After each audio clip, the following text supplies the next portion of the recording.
I'm interviewing Michael Gorton today, the chairman of our fundraiser to bring Buzz Aldrin to our campus October 30th. Mr. Gorton, what's the overall goal of the project? The goal is two-part.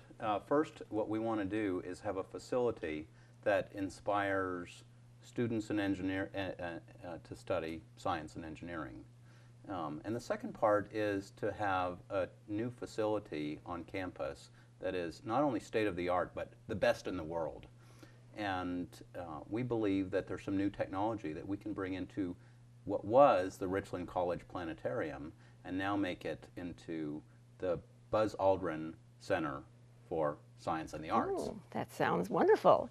I wanted to ask you a little bit about yourself. I know you've been a teacher here at Richland College, or you were an astronomy teacher here in charge of the planetarium and books. Is that correct?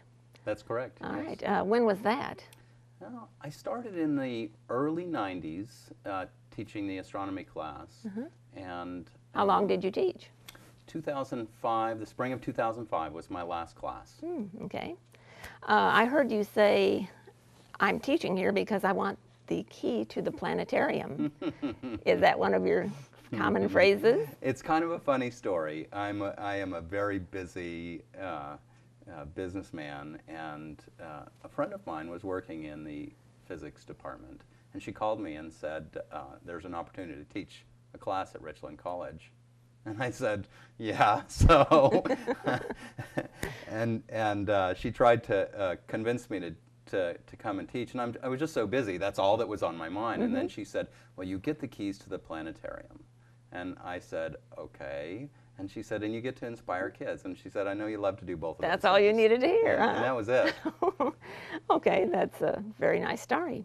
What are a couple of your proudest moments working in the planetarium? Oh my gosh. Can you recall any? Oh, of course, yeah.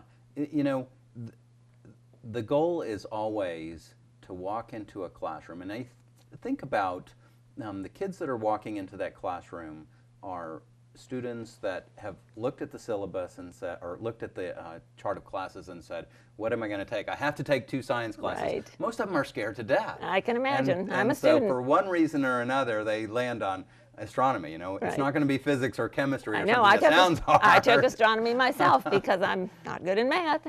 That could be the reason. You know, the goal throughout the class is to bring them from fear of science to, at the end of the semester, a point where I know that someday they will walk out and pick up a science magazine and read it, or read a science article in the newspaper. But I have to tell you, over the years, I've run into ex-students quite a bit, and they often come up to me and say, I still download the star chart and look at the stars. Really? And I teach my kids about the stars. Isn't that impressive? And so, you know, Yes. that's the goal. Right. And that's the accomplishment of the goal. And I know every person that teaches for that reason loves to hear those kinds of things. I was talking to H. Dion Holt, the first president of Richland last year. He was on campus, and he said that Richland had the first planetarium in the DCCD. Are you familiar with that? Yes, Did you know that? Of course. Are you on the committee with Heather Appleby and Joe Vines for this project? I am. In fact, Good. it was, I've chairman? maintained a relationship with Joe over the years, and he was the one who emailed me and said, could you help us with this project? Oh, okay. Well, now, how did you get involved with astronauts? How did this event come about? Well, when I was a kid, I sat in front of the TV and watched Neil and Buzz walk on the moon, and I thought, someday I want to be the guy who does that on Mars.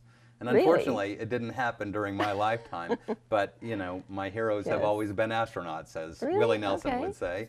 And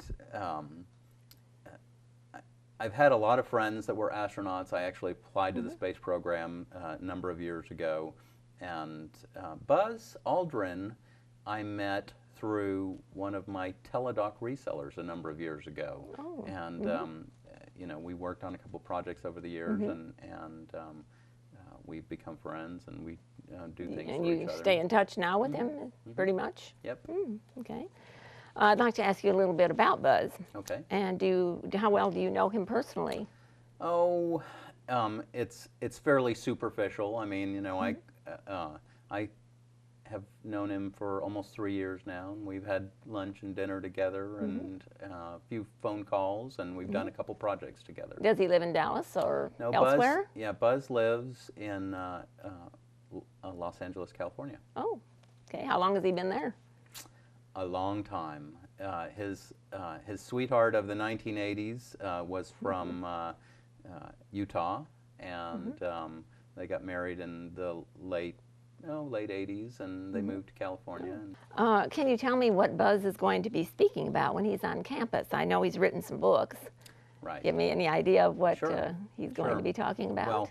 Well, now remember, there's two things that are going to happen. Renaming the planetarium after Buzz is a great honor, and he recognizes that. And so we want to spend a little bit of time on campus kind of congratulating. Of course, we'll have a ribbon cutting sometime next year, but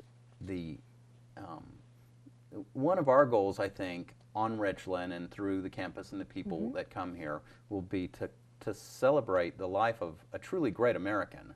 And you know, I like to say Buzz is sort of like a modern day Columbus, and for the younger generation, he's kind of like a Harrison Ford in Raiders of the Lost Ark.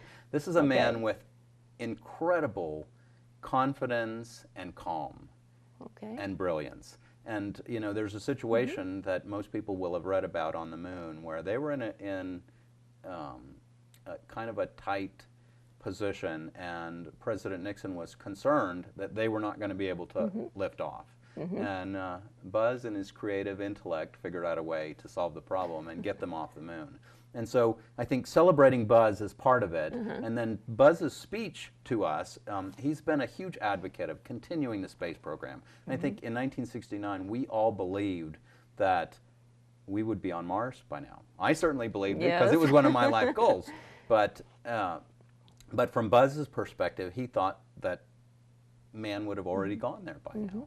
And so he spent a lot of time in the last 40 years trying to convince everybody that we do need to continue the exploration, and that the science pays for itself in the engineering rewards that all of us and that get. has been done. They're still trying to attempt to do that. Right.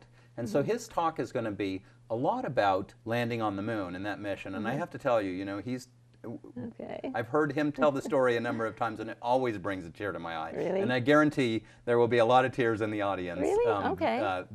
that day.